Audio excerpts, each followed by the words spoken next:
Please welcome Dean Mel Sta. Magandang gabi po muli sa inyong lahat. Welcome to the Dean Mel Show. Ako po ang inyong lingkod, Dean Mel Sta., ang inyong host. Samahan niyo po kami sa isang oras muli ng solve na kwentuhan. Nakikita po tayo sa Signal Cable Channel 11PH, pati na rin po sa Facebook at YouTube channel ng 1PH at napapakinggan sa Radyo 5 92.3 News FM. Ngayong gabi, excited ako sapagkat espesyal ang ating guest. Isang royalty na to na aking ituturing sa larangan ng journalismo.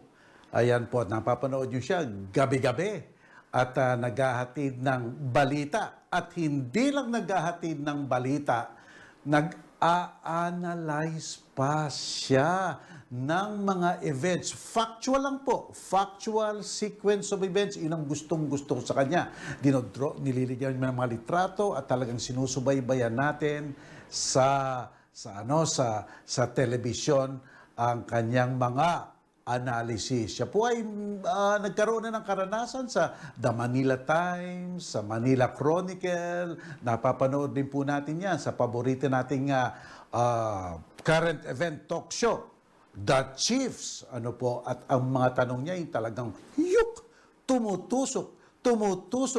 Di ba po? At basta't sinabing tumutusok, malalim po yan. Nakpo, at ako po ay natutuwa sapagkat nakakasama ko rin po siya paminsan-minsan siyempre sa Channel 5. At saan? Sa mga analysis at news, current events. Siya ay nagtatanong sa akin, sinasagot ko siya, at siya ay very prominent po. Nagkaroon siya ng mga posisyon sa, let's say, sa Philippine Center for Investigative Journalism. Director po siya noon dyan. At ngayong eleksyon, I am sure, prominente po siya sa magiging telecast ng TV5 na dapat niyong subaybayan. Kaya, ang ating guest, wala pong iba. Kung hindi, ang natatangi, ang magaling, ang matalino, ang gwapo na si Bok, si Ed Lingao. Bok po tawag namin yan dito sa TV5. Kaya mga kapatid, huwag po kayong aalis dyan. At ating tatanungin siya ng mga madadaming tanong. Tayo magtatanong sa kanya, imbis na siya magtatanong. Diyan lang po kayo, huwag kayong alis. Ito po si Dean Mel Sta. Sa Dean Mel Show. Stay put.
Mga kaibigan, kapatid, kababayan, nagbabalik po tayo sa ating programang Dean Mel at hindi na po tayo magpapatumpik-tumpik pa at ating kamustahin na ang ating special guest na si Ed Lingao. Hi, Dean Mel. Magandang araw. Thanks for having me on the show. Magandang araw sa iyo, Ed. O, kamusta ba pandemya, Ed? Ganun pa rin, trabaho pa rin. Walang katapusan, walang katapusang pandemya, walang katapusang trabaho. Hindi naman tumigil ang trabaho kahit may pandemya. So, tuloy-tuloy pa rin. Sa bagay, 24 hours ang news, no? Ikaw lang ang nasa TV5 nung nagpa-pandemic. Yeah, there was a time na talagang walang katao-tao sa labas. Ako lang lumalabas pag sakali sa EDSA, parang ang sarap humiga. Talaga, ha? Pero Ed, maraming salamat sa pagpunta mo dito sa programa ko, ha? Tataas rating ko dahil sa'yo. Sir, marami kayong matotroll kayo. Unahan ko na kayo. Vale, sanay na ako dyan. Pero Ed, etong tanong ko sa'yo, dynamite question ko sa'yo, ha? Yung ano ba, nung bata ka, ano ba ang iyong pangarap? Pinangarap mo bang maging journo? Nung high school, college ka, ano bang pangarap mo? Sir, okay. Sir, kung okay lang sa'yo, simula ka sa elementary kasi magmula sa pagkabata, mahilig ako magbasa at magsulat. In fact, nung elementary ako, I would buy a new book every week and finish that book every week. Was 9, 10, and 11 years old.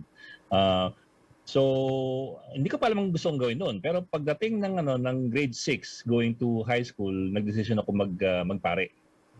So, at 11 years old, pumasok akong seminaryo first year high school.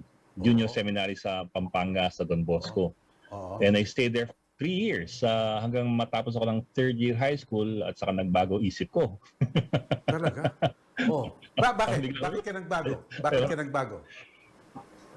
Actually, gusto ko naman yung pagpupare kasi we had more or less the same beliefs and the same principles. Yun nga lang kasi it's obedience talaga you have to obey without question. And ako kasi minsan may pagkarebelde ako So, I don't necessarily always agree. whether it's a instruction or doctrine, I may not always agree. And that might be problematic if you are in an institution that is strictly hierarchical. Tama. So labas ako. Hindi ko pa alam ang gagawin ko ng fourth year high school. So tinapos ko fourth year ko para lang makatapos. And then college, nag-pre-med ako. Pre-med ka? Ano pala ang tinatahak mo, ha? Hindi madugo, no? Kasi ang tatay ko doktor, ang nanay ko nurse. So kahit paano, they expected somebody to follow in their footsteps So I figured I might as well go the same direction. So I went into public health for the first 2 years. Public health is pre-med in UP. So yun. Kaso by the second year, parang naisip ko, masarap mga likot ng mga katawan. Ay, hindi, pangit pakinggan yun. Masarap mga likot ng ng body parts. Oo. Pero the memory work was a kind of it was a bit mechanical and boring. At least the memory work kasi you have to memorize all the names of the bones, all the names of the muscle, the muscles, and all the parts of the body, which of course is necessary. Pero parang hindi ko gusto yun. Ayaw ko naman ng ganun. I'd like to have some creativity in my work. Not to say that walang creativity sa medicine, pero building up to where you wanna go, you have to go to the strictures of the memory work. So I went back to my first love, which was writing. Yun. So I went to journalism. Journalism, hindi broadcasting. Wala akong kaalam sa broadcasting. I've never had a single minute of training in broadcasting. So. Di sulat yun. Sulat. Kasi po nung panahon yun, 1985, 1986, nung panahon yun, pag ikaw nasa journalism, ibig sabihin nun, ikaw ay mapupunta sa dyaryo. At gusto mo yun? Gusto mo yung At yun naman talaga, yun talaga yung pakay. There was a time kasi when you say journalist, basically you're a newspaper man. The rule more than the exception. Alam mo 'yun, parang 'yun talaga yung mas common na path ng isang journalist kaysa sa TV. Kasi kokonti lang naman sa TV na journalist at the time eh. Kokonti lang naman yung station. So mas rare. I'm not saying that it's I'm just saying it's less common to go into television during that time than to the newspapers. So naging reporter ka sa reporter ka sa isang newspaper. Opo, I started sa Manila Chronicle. Graduate ako 19. Octoberan pa nga ako kasi na-drill ako dahil sa pre-med. Ang daming hindi na-credit sa sa mga subjects ko eh. Zoology lang naman, chemistry, physics. Ganun. Hindi na-credit yun eh. Tsaka yung mathematics 17, hindi na-credit yun. But anyway, so pasok ako sa Manila Chronicle. Medyo kabubukas pala ng Manila Chronicle, 1987. That was just a year after EDSA. Yes. And iba kasi iba yung panahon nun eh. Parang you really wanted to be a part of the industry of journalism because newspapers are opening up. There was a newfound freedom of expression and press freedom. And we wanted to test the limits. Teka muna, Bok. So yung iconic picture mo na kasama ng mga madre, estudyante ka pa noon? Estudyante ka pa noon? Third year college ako. Third year college ako sa journalism. Okay, you were on the right place at the right time. But I was taking kasi journalism din eh. So alam mo yun, may notebook ako, may ID ako ng journalism club. Akala mo press ID pero ID ng journalism club yun eh. Yes. So Tapos naka-vest ako. So ano ang unang beat mo? Mga crime reporter ka? Crime reporter? Sa Chronicle po, pag-graduate. Tinapon ako sa panggabi ng police, Metro-wide. Nung panahon yon ang Manila Police District ay Western Police District pa ang tawag. Pagsapit ng dilim, ang beat ko na ay hindi lamang Western Police pero yung buong Metro Manila. Okay. At ang bayad sa amin po noon is 12 pesos kada column inch. Ibig sabihin noon, sinusukat yan, yung clippings mo, yung na-imprenta mo, susukatin yan ng ruler, ang bawat inch o pulgada, 12 pesos. Talaga? So, teka, isang news lang yon, isang crime scene lang yon, isang crime report lang yon. So, dinadaihan mo crime report mo. Hindi po, kasi po, di ba, it doesn't matter how many stories you submit or how long the stories are that you submit. In the end, it's what is published. Oh, yes. Oo. And that is what they measure. Kumbaga, susukatin nila ng ruler tuwing quincenas yung mga nailabas mo sa dyaryo. Kumbaga, yung approved ng editor dahil maganda yung story mo o di kaya ay dahil may espasyo ang dyaryo. Kasi minsan kahit gano'ng kaganda ang story mo, pag walang espasyo yung dyaryo, matatapon lang ang story mo. Yun po, yun lang. 12 pesos lang per column inch, walang retainer, walang allowance, walang ganoon. Kung ano mapa-imprenta mo, yun ang kikitain mo. So, from the from the bottom. From the bottom. Teka. So, ibig sabihin mo, kung may espasyo, ibig sabihin mo, competition. Competition mo kayo mga reporter para masaksak doon. Sa totoo lang po, ang ka-competition mo sa diary nun, correspondent eh. Pag correspondent kasi ganoon ang kalakaran natin, correspondence hindi ka regular. Ang ka-competition mo, unfortunately, is your fellow correspondents for the same newspaper space. Yes. That's one. Secondly, ang kakompetensya mo rin is advertising, which is ironic eh. Kasi di ba, advertising was the lifeblood of a newspaper. Pero in our case as correspondents, pag may ad, naku, patay tayo dito, wala nang tayong spasyo, kinuha ng ad, paano tayo ma-imprenta niya? Buhay ang dyaryo, patay yung correspondent. Ano ang nung araw na mga yon na nagsisimula ka, ano ang pinaka-exciting na report mo? Hindi ko alam kung exciting eh. Pero memorable sa akin, my second month on the job, yung Doña Paz tragedy. If you do recall, yung Doña Paz collided with the MT Vector tanker sa Tablas Straits between Samar and Leyte. Mga 5,000 patay. Tama.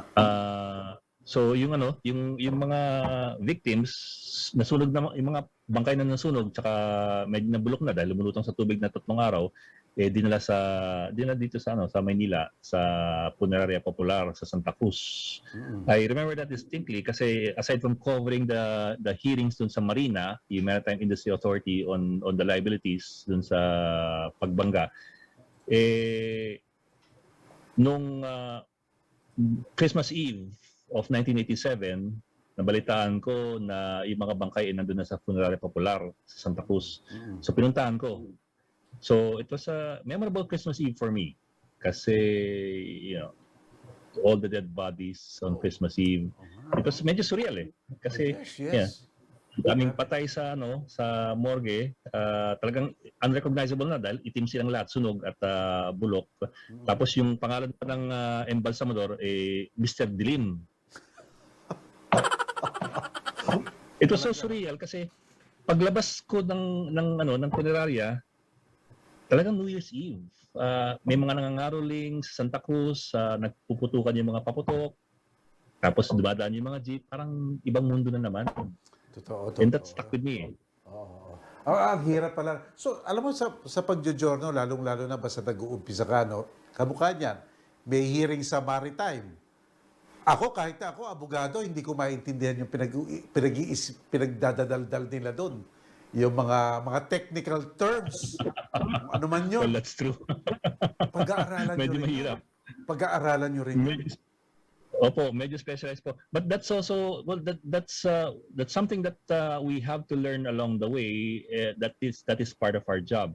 Our job is not just to simply relate what happened, but to understand most of all what happened so we can explain it to people.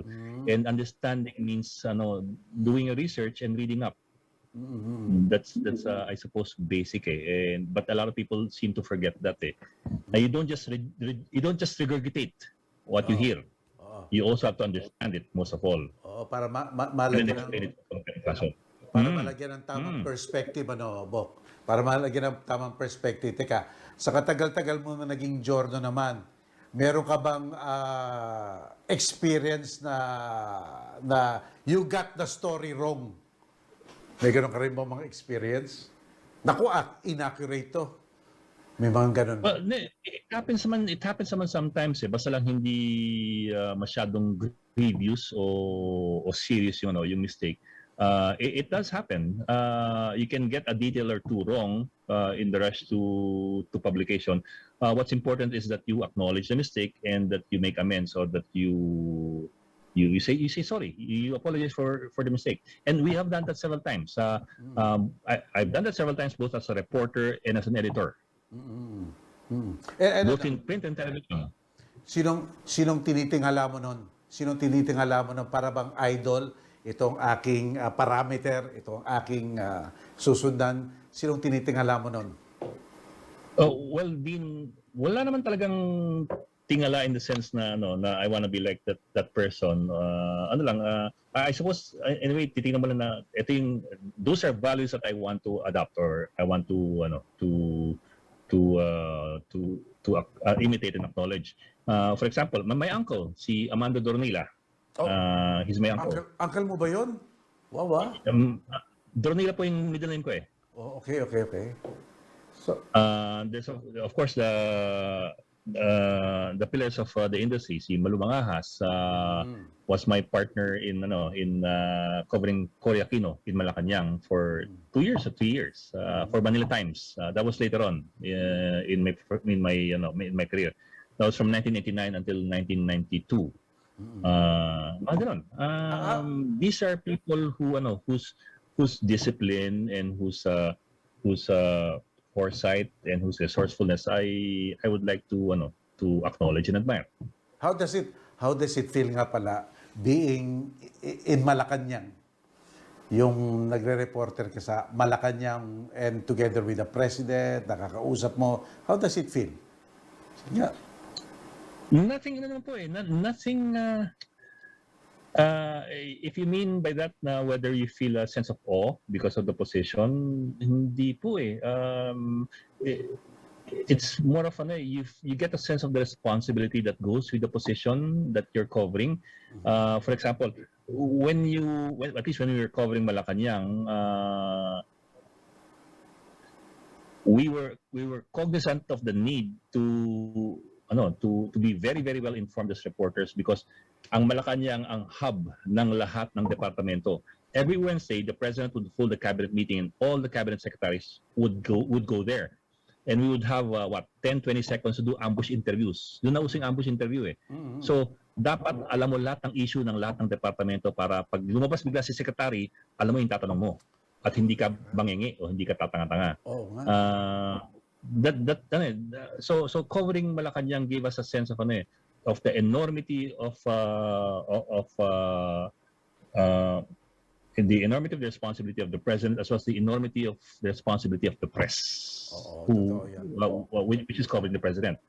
Na yes, the president has obligations and accountabilities, but as reporters, we should know what we're talking about, we should know what we're asking about.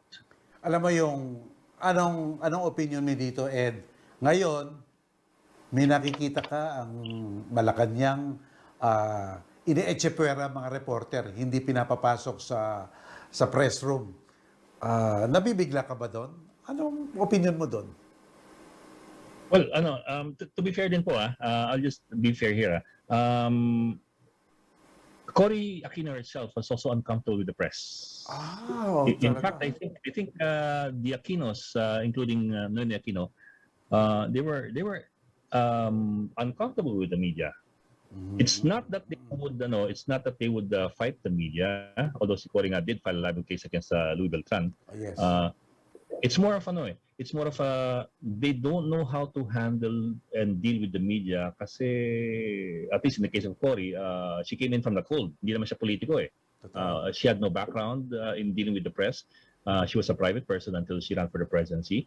So wala siyang idea how to deal with reporters, with noisy reporters. And that can be jarring kasi if you don't have the background eh.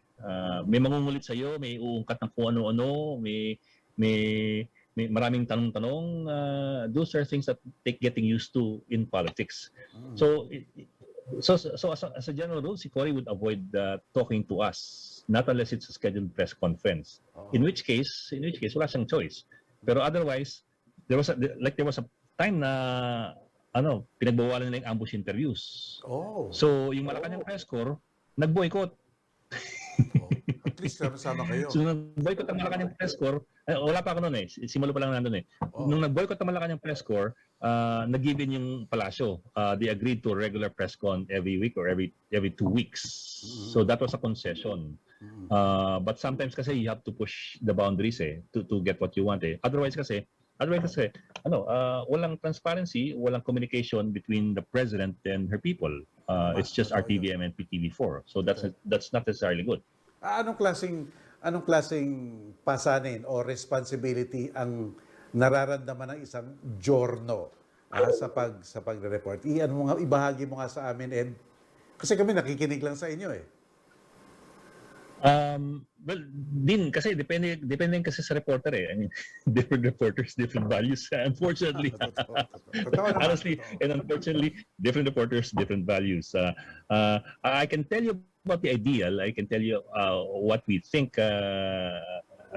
should be the norm, but it's not necessarily always the case with everybody. I always go back to that eh. As a general rule kasi reporters should be much better informed than the people they are broadcasting to. That means for example that reporters are not just stuck with the details about their beat. They should have a handle on all the issues, all the contemporary issues all over the country. Kumbaga, hindi ko pwedeng sabihin na, hindi, DOJ lang kino-cover ko, wala akong alam sa Malacanang. O kaya, hindi, pulis lang ako habang buhay. Wag mo ko ipabato sa Kongreso. Hindi, you have to be able to jump from place to place because you should be well informed as a reporter. That's missing in a lot of cases. May kanya-kanya silang preferences, ayaw nilang umalis doon. Pangalawa, there's the dominance of social media creeped into journalism. Now you have a lot of reporters who don't even read newspapers or not even news sites. they rely on Facebook and social media to give them their news. And that is bad. Oh, pupunta tayo dyan, Ed. That is Sandali, terrible. Hold that thought. Pupunta tayo dyan, mga kapatid. Magandang usapan natin. Tingin ko, magandang direksyon natin. Sandali lang po. Babalik po kami ni Ed.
Okay, nagbabalik po tayo, mga kapatid, mga kababayan, at ating kinakausap ngayon si Ed Lingao. Ed, meron akong pumasok rin naman tayo sa social media, no? Alam mo ngayon, there could really be information overload, eh. Di ba? Pupunta ka lang sa internet, nandiyan na yung listahan ng mga news, nandiyan Twitter, nandiyan ang Facebook, nandiyan ang Google Plus, nandiyan ang Instagram. Grabe. Ano tingin mo? Dean, do you remember the time na pag sinabing research, ay kailangan ka punta ng library at titingin ka sa index cards? Oh, araw natin yon. Index card. Oh. Ed, what do you think? Is that a negative thing for news gathering or at least yung from the point of view of mga audience, talagang substantial information? Anong negative aspect niyan? Pero din kasi the internet is a tool. It all depends on how you use the tool and how you misuse it, whichever the case is. So the internet is really a wonderful thing. I mean, if we had the internet in 1987, hindi ako nangangamote sa pag-research sa kung saan saang library pag may story ako malaki, di ba? Ayun nga kanina bagit natin yung dati pag-research talagang library ka, index cards, libro, ganun. Ngayon napakasimpleng Google na lang, hindi pa magawa. Oo Diba? May free data pa. But yun nga, like I said, it is a tool po, but it depends, is a hammer is good or bad depending on who you hit it with or what you hit it with. Diba? So the potential is enormous. The potential is there. I just wish that we also learn to use that potential for good. Unfortunately, with so much information, people don't know where to look anymore. They've lost that sense of how would you say it? Kumbaga sa journalism may inverted pyramid ka eh. Ano yung importante, ano yung hindi masyadong importante pag ganun. They've lost that sense of priority eh. Kung ano yung mahalaga at ano hindi mahalaga, anong kapanipaniwala at ano yung peke. Alam mo, That has gotten lost already. Alam mo yung bilis ng pag-spread ng ng story, whether false or correct, sabi nga nila noon basta pa ulit-ulit ang kasinungalingan, parang katotohanan na sa mga ibang tao di ba? 'di ba? It rebels, di ba? Oh, that's a danger. That's a danger. Papaano? That's a danger. But the thing din kasi is that because people have gotten used to using the internet before they learned not to misuse it, yun nga, they felt to be selective with the information that they get. People tend to believe the information that agrees with their thoughts or with their point of view. Not necessarily because they want to be enlightened, but because they want reinforcement. And that's quite unfortunate. And that's what you see on social media. People tend to forget about that one thing about social media. Like, again, social media is a platform, it's a tool. It's as good as you make it, it's as bad as you also make it. People tend to forget that social media is precisely that. It's social networking. Ibig sabihin, what you see on your feeds on Facebook, what you see on your Twitter feed, that is based on your selection of your friends, of what you like. So you get yourself in one bubble. Kumbaga, nagkakasundo kayo lang. So nagkakalokohan kayo lang. Oh, yun yung sinasabing algorithm, di ba? Yun yung sinasabing algorithm na kung ito ang grupo mo, malamang ang mga messages mo o posting mo, dun pumupunta sa mga like persons, no? And that you see that kasi especially for example, we always get a lot of complaints in the media from people who say na kayo mga media, kayo mga reporter, mga bayaran kayo, mga bias kayo, wala na kayong ginawa kundi bumatikos. Wala na kayong ginawa kundi kontra ng gobyerno. Saan galing yun? Kasi din pag magbasa ka ng dyaryo, pag manood ka ng telebisyon, I'll tell you, conservatively 60 to 70%, maybe even more, of the news that we churn out come from government sources. From department secretaries, assistant secretaries, PNP, AFP, senators, congressmen, konti lang sa kanila yung galing sa alternative sources. Karamihan are government sources. So when people say na wala nang ginawa ang media kundi bumatikos at hindi kinukuha ang parit ng gobyerno, anong binabasa ninyo? Siguro Facebook lang. Oo, Facebook lang yun. Kasi by default unfortunately po, it's by default that most of the sources are official sources because it's the easiest to get. Oo, totoo. Alam mo, Bok, ito namang proliferation, sabihin na natin, ng mga channels. Yung channel, ang dami na talagang channel, ang dami mo ng menu, tapos itong mga istasyon, syempre nag-aagawan sa kung sino ang unang makakapagbigay ng news. Meron bang downside yung proliferation ng sobra ng mga daming channel, sobra ng news ang naririnig natin? Well, good and bad po, like everything else, it's all good and bad. Again, it depends on how you use it. You have so many choices, which is a good thing. You just have to know how to choose, which is the dangerous thing. Because how many people know how to choose? Most people will only choose based on their preferences, not because they want to be informed or enlightened. And that's unfortunate. Kumbaga, ang pipili ng mga tao by default is kung sinong sumasang-ayon sa akin. Yun ang sasabihin kong tama at totoo. At kung hindi ako sangayon doon, abay bayaran kayo at peke. Handa na ba tayo, Ed, dun sa kamukha nangyayari sa Amerika na may CNN at saka may Fox? Talagang makikita mo, basta manonood ka dito o manonood ka dyan, dapat parehong Fox, pero iba ang tunog sa tenga. Di ba? Handa na ba tayo doon? Kumbaga may linya sila talaga. Parang ganoon. Well, Dean, before we get there, assuming that we get there, I'd like to think that we should be aiming for something even better. That we would have a BBC or a PBS. In other words, a public broadcasting system. That's what we need to balance everything out para hindi captured yung broadcast media ng commercial interest. Because like it or not, these are business interests and that's undeniable naman . Iba yung meron kang public broadcasting system na hindi PTP4 hindi yung public iba yun. broadcasting system. Oo. That's a government broadcasting system. Yes. Iba yun. Those are two different things. Ang PBS at BBC, they are not answerable to the government. Yes, oo nga eh. Oo. They're independent, but they're publicly funded by taxpayers' money. Paano kayong structure So, dapat nag-isip yung ating mga hindi sila- legislators niyan. Ano po, what legislators in the US and the UK did was they created a third-party foundation shielded from politics, shielded from administrations that come and go every 6 years. In our case, 4 years in their case. So may shielding yon, may regular funding yon. So walang pakialam ang gobyerno doon sa sa mga desisyon ng foundation na yon on how to dispense the money.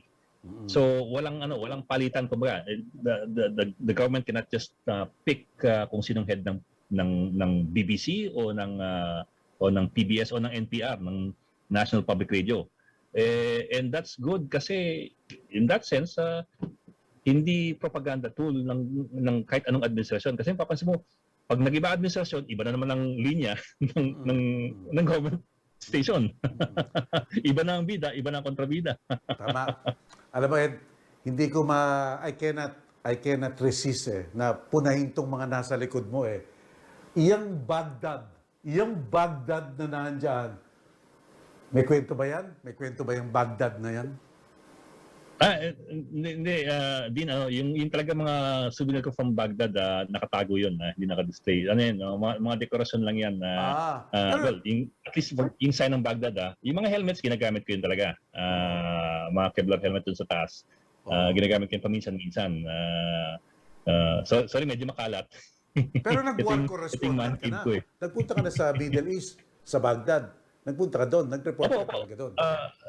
Nakaisang buwan ako doon sa Iraq nung gera nung 2003. Tapos nag-Afghanistan din ako twice. One for ABS-CBN and the second one for Channel 5 in 2004 naman, bumalik lang ako. So it's interesting to get to learn and interact with different cultures eh. Daming kwento nga doon eh. Hindi ko lang kung pwedeng kwento dito kasi baka masitante tayo eh. Okay, isa lang. Sige, isa lang. Baghdad. Those who are not familiar with the Middle East, for the longest time in the 70s and 80s, you had thousands of Filipino contract workers and engineers working in the Middle East, including Baghdad, building infrastructure, roads, bridges, buildings, gano'n. So, kilala mga Pilipino sa Middle East including of course Iraq. So I was in a restaurant eating my lunch nung kasagsagan ng gera, binobomba na yung Iraq, yung Baghdad. Nag-break lang, kain ako. Lapit sa akin ng Iraqi na waiter, sabi, "Sir, what is your country?" I'm Filipino." "Oh, Filipino! Mabaho kilikili mo." Sabi ko, "Do you know what that means?" "No, sir." "Okay.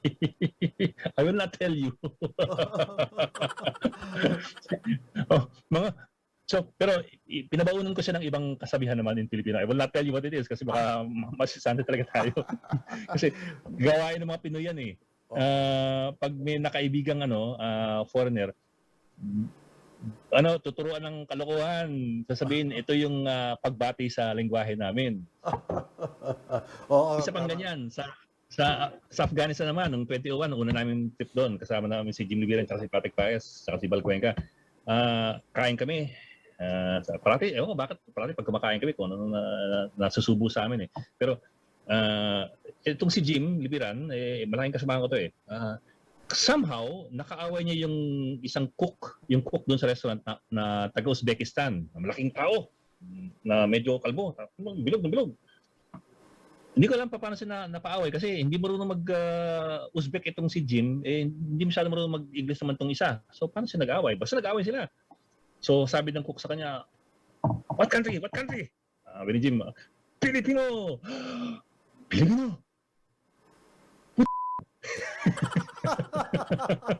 I don't know if I'm allowed to say that here. Ibig sabihin, madami pala silang nakakaaway na Pinoy. Hindi. Apparently, may bandang tumutugtog dati doon sa 70s, nung 70s na Pilipino. Tinuruan siya ng ganun. Ang pagkakaturo at sa kanya, parang hello. Ibig Ah! sabihin. So, Ang klase sinabi niya yun kay Jim, tapos niyakap. Mm. Si Jim nagulat, ano nangyari? So, ito namang si waiter. Ngayon, pag bumabalik kami para kumain doon, pag nakikita niya kami, binabati kami na, kami naman, Siguro akala niya, hello. ayun, mga Pilipino talaga, mga loko eh. Oh. Alam mo, ang dami mong karanasan, Ed, dito sa Pilipinas, sa ibang bansa, no, yung matitindi pa, no, giyera. Sa Marawi, nagpunta ka rin, di ba? Sa Marawi. Ay, hindi din. Hindi ako nagmarawi kasi I was with the... I was in Channel 5 already pero I was doing anchor duty and my child just passed away Sure. just Tama. a few weeks before. So I had to beg off. I was supposed to go but I had to beg off at the last minute. So I deployed to other conflict zones in the Philippines but not Marawi. Paano ka naman? Not Pampanga. But Paano ka naman? Paano ka naman na-transform sa newscasting mula sa reporter, naging newscasting ka na. Ano yung transition doon? May malaki bang transition 'yun? Hindi ko rin alam din eh. Actually, hindi ko malaman paano ako napadpad dito. I don't know, ano nga ba? I was with PCIJ at that time, so newscasting was the farthest from my mind. Then I moved on. Tapos I was offered lang a job na parang mag field anchor ka na lang. Sabi sa akin, total gusto mo mag-field anchor ka. So you do live from a remote area or a remote site, kumbaga kung saan may microwave or may satellite. And you do a Q&A with some guests and so on and so forth. So doon nagsimula, I suppose remote anchoring sa labas pa rin. Tapos eventually siguro medyo magastos kasi yun dahil ang daming dinedeploy na tao eh. So sabi nila, si Ed lagyan sa studio, mas mura ata sa studio eh. Tapos cutting lang yun.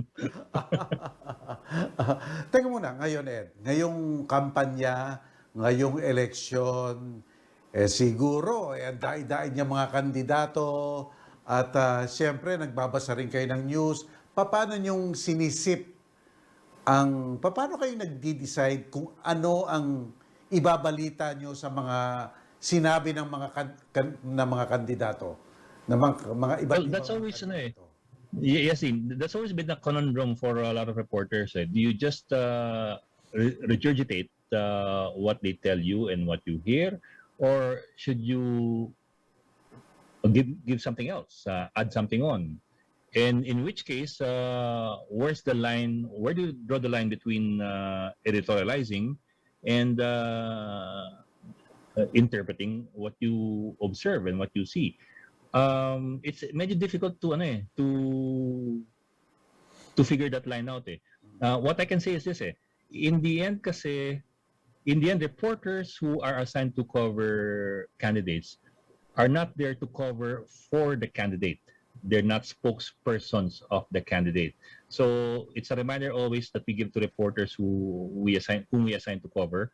You're not there to cover for that candidate. You're there to cover issues surrounding that candidate. So you are not a spokesman. You are not supposed to show sympathy.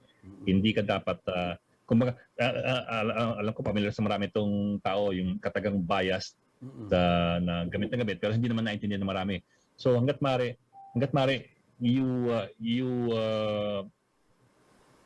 remind yourself of that. Na what you are doing is reporting on the issues surrounding candidate, whether it's good or bad. You're not an extension of the PR machinery. And that's a little difficult sometimes. Importante yun.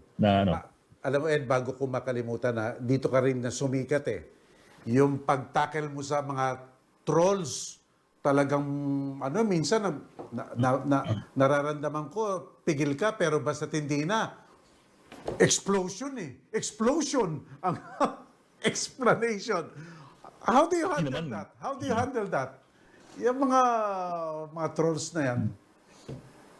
Well, Dean, there are two schools of thought, diba? On one hand, you have most people who would tell you na, no, don't feed the trolls, do not engage them, starve them lang, ganon, ganon. And I see the value there.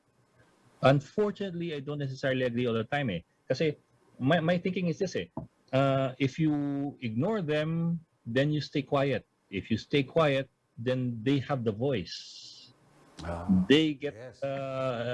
they get to spread their message around, and you stay quiet and you default. You default.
And disinformation.